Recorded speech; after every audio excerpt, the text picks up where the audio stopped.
I was going through this guide Okay. was how it kind of like reframes the whole why behind learning English. I mean, obviously it talks about like the usual stuff, getting a better job, traveling to cool places, but it goes deeper. It argues that being fluent in English, like really fluent, opens up this huge door to knowledge. Like they point out that over half of all the stuff you find online, like articles, research, it's all in English. So it's not just about, ordering a coffee in a foreign country. Right. It's about being able to access all this amazing information and different perspectives from around the world. That is a really good point. Like, it's not just a tool for like small talk, Exactly. It's like a key to a whole world of stuff. Exactly. And that kind of leads us to this whole immersion thing, which the guide keeps talking about. Okay. I'll be honest, at first I was like, immersion? Does that mean I gotta like move to England or something? Right. But get this, the guide actually gives you a bunch of really creative and like surprisingly practical ways to immerse yourself in English right where you are. Okay, I'm intrigued. So what kind of like unexpected tactics are we talking about here? Okay, so some of them are so simple it's crazy, like switching your phone settings to English, or even just like writing your to-do list in English. Oh, I like that. It's like creating these mini language labs all around you. Yeah, I love that. Like little sneaky ways to get your brain thinking in English. But what about the actual learning part, like the nitty-gritty of grammar and vocab and all that? So the guide has a really interesting take on this. It actually says that listening is like the foundation of language learning. Just like how babies pick up language, our brains are kind of wired to soak it up through our ears. And that's kind of exciting because it means you can start making progress even before you feel confident speaking. Oh, that is encouraging, especially for someone who might be, a little intimidated to start speaking right away. Right, exactly. But okay, if listening is so important, what's the best way to go about it? Is it just like turning on the TV and hoping for the best? Not exactly. The guide recommends being a little more active with your listening. Instead of just letting the words kind of wash over you, try to predict what's coming next. Or like summarize the main points in your head. Even jot down any new words that catch your attention. I see. So it's like turning listening into a workout almost. Exactly, like making it more of a two-way street. I like that. And on that note, they suggest some really high-quality resources to get started. Podcasts especially. They highlight shows like BBC News or TED Talks. Stuff that exposes you to different accents and speaking styles. Ah, that's smart, because the more you hear different voices, Yeah. the better you get at understanding, right? Absolutely. Now, once you get a bit comfy with listening, they encourage you to kind of test the waters with speaking.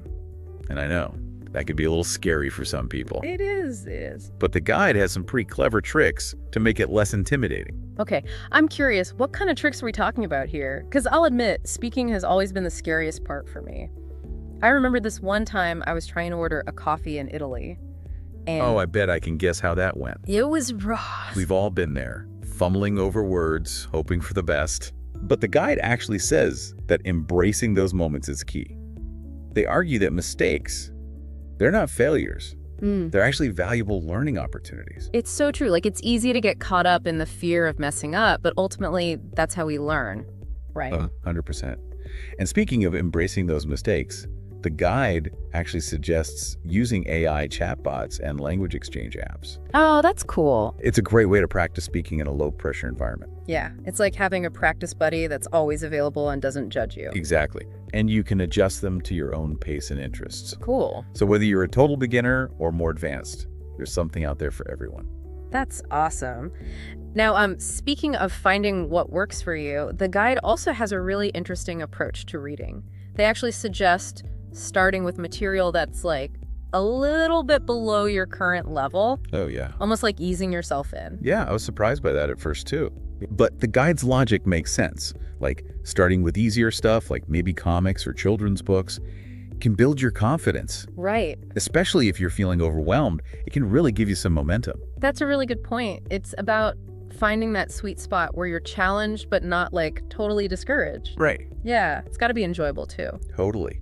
And what I really like about this approach is that it encourages you to explore different types of reading and find what you actually like. The guide even says to think about what you enjoy reading in your own language. And then find English versions of those same things. Oh, that's so smart. So like if you're into mysteries or sci-fi or biographies, whatever it is, there's a whole world of English literature out there waiting for you. It's like bringing your hobbies into your language learning rather than treating it as this like separate thing. Exactly. I like that a lot. So while reading is a great way to like absorb the language passively, writing is where you really get to put it into practice actively. Right. And the guide has a really interesting perspective on writing. It's not just about grammar drills and essays. It's about using writing as a tool to like clarify your thoughts, to express yourself in this new language. That's such a cool way to look at it. Like it makes writing so much more personal and creative rather than just this technical skill. Exactly. And they even suggest some simple exercises, like keeping a daily journal in English. Oh, that's a good idea. It's a really low-pressure way to track your progress, play around with new words, and even just reflect on your language learning journey. It's like it combines so many elements of language learning into one simple activity. I love that. Yeah. Now, speaking of challenges, I know a lot of people struggle with finding the time to learn a new language. Like, life gets in the way. Yeah, for sure. Time is like the biggest obstacle for most people, and the guide totally gets that. But what's cool is they don't expect you to like make these huge changes to your life or study for hours every day. They recommend something called microlearning. Microlearning. Okay, I've never heard of that. What is that? So it's basically breaking down your learning into these tiny little chunks. Like stuff you can fit in throughout your day, even if you only have like 5 or 10 minutes free. Think of it like sneaking in a quick workout. Okay. Instead of committing to, training for a marathon. I like that analogy. So it's like instead of feeling overwhelmed by this huge mountain of study time, you can focus on these like bite-sized pieces. Exactly. And the guide even gives you examples for each skill. Okay. Like for listening, they suggest tuning into a short podcast while you're commuting. Or like listening to a couple English songs while you're cooking dinner. Okay, yeah, that's super doable. It's like making the most of those little pockets of time that we all have. Exactly. And for speaking, they recommend stuff like practicing a few phrases out loud while you're getting ready in the morning. Or maybe having a quick chat with a language exchange partner during your lunch break. Yeah, it's like sneaking in those little moments of practice. Yeah. Okay, I like it. Now let's talk about another common challenge. The fear of making mistakes. Yeah. I know we touched on it a little bit before, but the guide really digs into how to kind of reframe those moments. Okay. And actually use them to help you learn. Yeah, I think that's something a lot of people struggle with. For sure. It's so easy to get hung up on saying the wrong thing or making a grammar mistake, and it can really hold you back. Oh, totally. And the guide talks about that directly. Says that mistakes are not failures. They're actually like steps on the path to becoming fluent. It's like when you're learning to ride a bike. You're going to fall a few times before you get your balance. Yeah. But each fall teaches you something. That's a really good analogy. It kind of takes the pressure off. It reminds you that, the stakes are just part of the process. Exactly. And they give some pretty practical tips on how to turn those mistakes into learning opportunities. Okay. Like they recommend keeping a mistake journal where you write down the errors you make and then try to figure out why you made them. That's really smart. So it's like you're turning your mistakes into these little lessons. Right. And another tip is to embrace the power of noticing. Noticing. It's basically paying attention to the language you see and hear out in the real world, like in movies, TV shows, even just conversations you overhear. Okay. And just noticing how native speakers use certain phrases or grammar. Oh, I see. So it's like training your ear to pick up on those subtle things that textbooks might not teach you. Exactly. Okay. Now, the last big challenge the guide talks about is a lack of confidence, which often comes from, those fears we just talked about. Yeah, for sure. But what's really cool about this guide is that it doesn't just say, oh, just believe in yourself. Right. It actually gives you some concrete steps for building confidence through practice and small wins. That sounds a lot more helpful than just faking it till you make it. So what kind of things do they suggest? So one of the big things they say is to use grammar tools, like Grammarly, as a kind of training wheels for your writing. Okay. It can help you catch those little errors and make your writing more accurate, which can definitely boost your confidence. Yeah, it's like having a grammar buddy that's always there to help you out. Exactly. Oh. And for speaking, they recommend recording yourself speaking English and then listening back to it. Oh, that's a good idea. I know, it can be a little awkward at first, but it helps you see where you can improve and track your progress. That's like becoming your own coach almost. Exactly. Yeah. Now, speaking of progress, the guide ends with this really cool thing called the 30-day English challenge. The 30-day challenge, okay. What's that all about? So basically, it's where they put all the pieces together and give you this structured plan to make some serious progress in just 1 month. This is pretty intense, like a boot camp or something. No, it's actually pretty manageable. They break it down into daily tasks for each of the 4 skills: listening, speaking, reading, and writing. So it's like a balanced workout routine for your language skills. I like that. What kind of daily tasks are we talking about? Okay, so for listening, you start with 15 minutes of focused listening each day for the first 10 days. Okay. They suggest stuff like podcasts, audiobooks, or even just listening to conversations around you. Okay, that sounds doable. Just making a conscious effort to listen to English. Right. And then for speaking, they recommend starting with just 5 minutes of speaking practice each day. Okay. Which could be, talking to a language partner, recording yourself, or even just practicing phrases out loud. Okay, yeah, starting small and building up. Exactly. And what about reading and writing? What kind of tasks do they have for those? I'm curious. So for reading, they suggest reading for at least 20 minutes each day, starting with easier stuff, like graded readers or articles on topics you find interesting. Finding that balance between enjoying it and challenging yourself. Exactly. And for writing, they recommend just 10 minutes of writing practice every day. Okay. That could be journaling, writing short emails, or even just writing down random thoughts and ideas in English. Okay, cool. So making it a habit. Right. Now, what's great about this 30-day challenge is that it's not like a one-size-fits-all thing. The guide actually encourages you to adapt it to your own goals, interests, and how much time you have. That's awesome. So it's like a personalized plan. Exactly. So, like, if you love podcasts, you might choose to spend more time on the listening tasks. Right. Or if you're more of a visual learner, you might use more pictures and flashcards. So it's about finding what works for you and making it fun. Right, exactly. And the guide even gives you tips for staying motivated throughout the challenge, like setting realistic goals, tracking your progress, and celebrating those little wins along the way. That's important because it's easy to get discouraged, if you're not seeing results right away. Sure. But celebrating those little milestones can really help. Absolutely. Now, the 30-day challenge is a great way to make some real progress.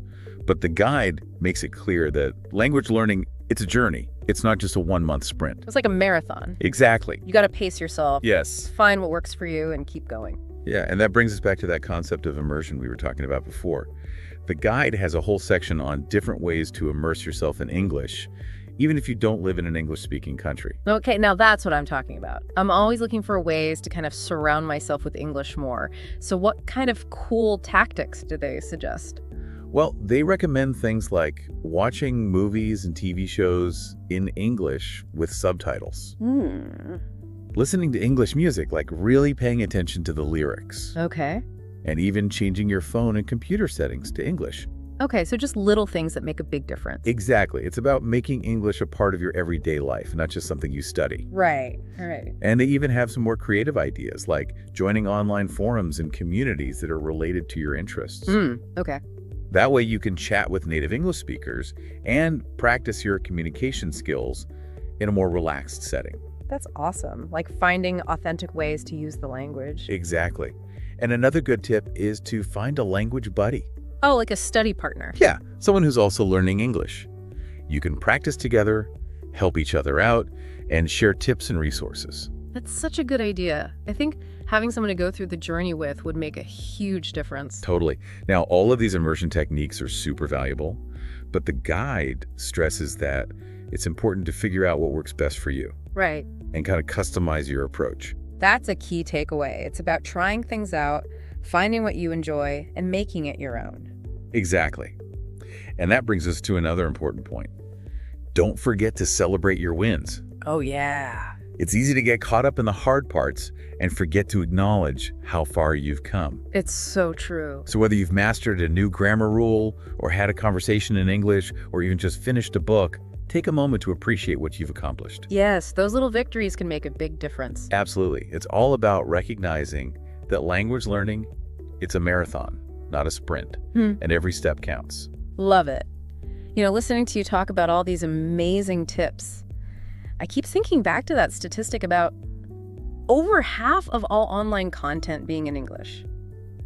It's kind of mind-blowing when you think about it. Yeah, It really is. Like, suddenly you have access to this massive world of information from like the latest scientific discoveries to different cultures and perspectives. It's huge, right? No wonder people call English the language of global communication. Totally. Yeah. And the guide even mentions how English can help break down those barriers between cultures. Oh, yeah, that's a good point. And bring people from different backgrounds closer together. Yeah, like it's not just about practicality, it's about understanding each other better. Exactly. It's like language becomes this bridge that connects people. I love that. Now, as we're wrapping up our deep dive into mastering English, I want to leave our listeners with a question that the guide asks at the end. Okay. Thinking about all these resources and strategies we've talked about, what's going to be your first step toward mastering English? Wow, that's a really good question. Like, what's that one thing you can do today to get started? Right, exactly. Whether it's something small like changing your phone settings to English or downloading a language app or even just listening to an English podcast for 5 minutes. Yeah. Every little bit counts. It's about taking action, right? Even if it's just a tiny step. Exactly. And remember, like the guide says, language learning, it's a journey, not a destination. It's about enjoying the process, celebrating those little wins, and never forgetting why you started learning in the first place. Yeah, well said. And, you know, if you ever hit a wall or you're feeling stuck, remember that you're not the only one. There are tons of people out there learning English who are going through the same things, struggling with the same stuff, and celebrating the same victories. So true. So don't be afraid to reach out, connect with other learners, and share your experiences. It's like building a support system, right? Language learning doesn't have to be this lonely thing. Totally. And hey, you might even inspire someone else to take that first step on their own language journey. Well, that brings us to the end of our deep dive into Mastering English, a smart learning guide. We hope you found this episode helpful, maybe even a little inspiring. Yeah, we've covered so many practical tips and ideas to help you reach your English fluency goals. Absolutely. Remember, the power to open up a whole new world is right there in your hands. So go out there, embrace the challenge, and have fun with it. Happy learning, everyone.